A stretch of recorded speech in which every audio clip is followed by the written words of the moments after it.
March 12, 1944, 05:10 a.m., Northern Italy. The order was stamped in red ink. Advance at dawn. Full artillery preparation. No delay. Captain Elias Moretti read it once. Then again. Outside, the cold air carried the distant rumble of guns rolling across the hills like an approaching storm. The Allied advance north had become relentless. After months of brutal fighting along the Gustav Line, momentum finally favored them. Speed now meant survival. Every hour counted. Every hesitation gave German forces time to regroup. San Vittore, a small stone-built town resting along a narrow valley road, had been identified as a defensive node.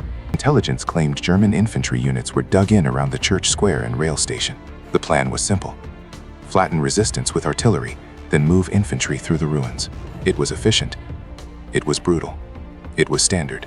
What the official briefing did not include was what Moretti learned 20 minutes later. A local partisan, barely older than 19, slipped into the command post, breathless and pale. "They're still inside," he insisted in broken English. "Families, hundreds, maybe more. Germans won't let them leave." Moretti stared at him. "How many?" "Almost everyone." Nearly 2,000 civilians. The artillery schedule was already set. At 05:30, American shells would rain down without discrimination. Stone walls would crumble, wooden beams would ignite. Anyone inside would become part of the casualty report. Unnamed, uncounted. Moretti had exactly 20 minutes. War conditions officers to think in objectives. Secure the bridge, take the hill, neutralize resistance. Compassion is not a line item on operational maps. But Moretti's connection to Italy was personal. His parents had left Naples before the First World War. He grew up hearing stories of villages like San Vittore. Narrow streets, church bells, olive groves. He imagined those same streets filled not with soldiers, but with old men clutching rosaries and children hiding beneath kitchen tables. He called his lieutenants together. "We're changing the plan." The room went still. Lieutenant Harris frowned. "Sir, Corps made it clear they want speed, heavy prep fire." "I know. Without artillery, we'll take more casualties." Moretti didn't argue. He understood that risk better than anyone. Artillery existed to save infantry lives. Removing it meant his own men would face machine guns and mortars at close range. But flattening the town meant civilians would pay the price instead. "We're conducting ground maneuver first," Moretti said. "We create a corridor south of town. Smoke cover if necessary. Get them out." The radio crackled as the operator transmitted the delay request. The reply came quickly. "Negative. Execute fire mission as ordered." No room for negotiation. The artillery batteries were already loaded.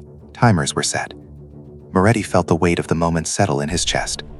Then he made the decision that would follow him for the rest of his life. "Switch to battery command frequency," he ordered quietly. When the channel opened, he transmitted new coordinates. 600 meters north of town, into open farmland beyond the ridge. The artillery would still fire. The Germans would still hear the thunder, but the shells would land where no civilian stood. It was deception. It was disobedience. It was deliberate. At 05:32, the sky exploded. Shells crashed into empty fields north of San Vittore, throwing up pillars of smoke and earth.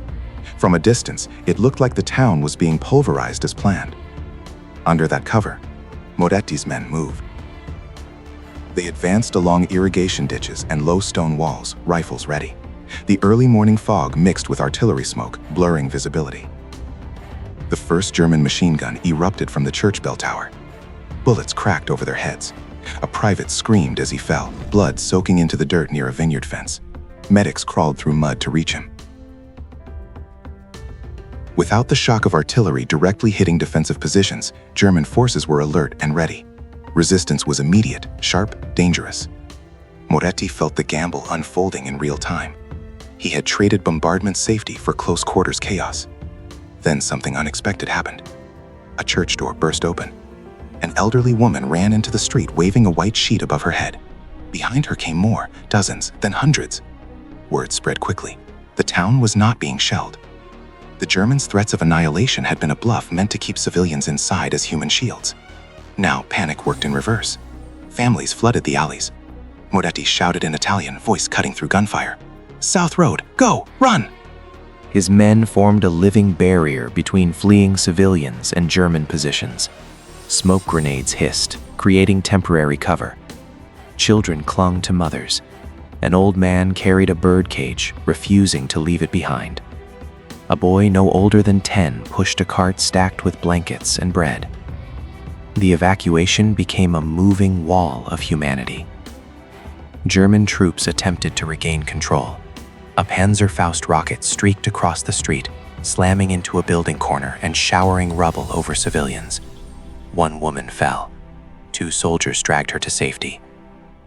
Moretti moved constantly, issuing orders, pulling wounded to cover, directing fire teams.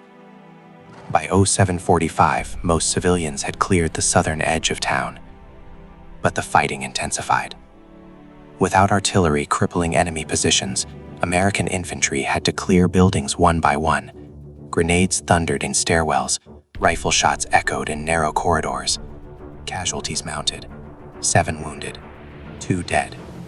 Moretti memorized their names. Every loss weighed heavier because he knew, by doctrine, it might have been avoided. At 11:50 a.m., San Vittore was secured. German forces withdrew north, battered but not destroyed. The town stood damaged, windows shattered, roofs punctured, yet largely intact. The church bell tower still rose over the square. By afternoon, civilians began returning cautiously from the fields. An elderly man approached Moretti and clasped his hands without speaking. There were no translators needed for that gesture. 3 days later, the consequences arrived. A formal reprimand. Failure to comply with direct artillery order. Unauthorized alteration of fire coordinates. Operational deviation resulting in increased unit exposure. He was relieved of frontline command pending review. Some officers considered him reckless. Others quietly respected him but said nothing. War leaves little space for moral debates in official reports. Yet letters began circulating.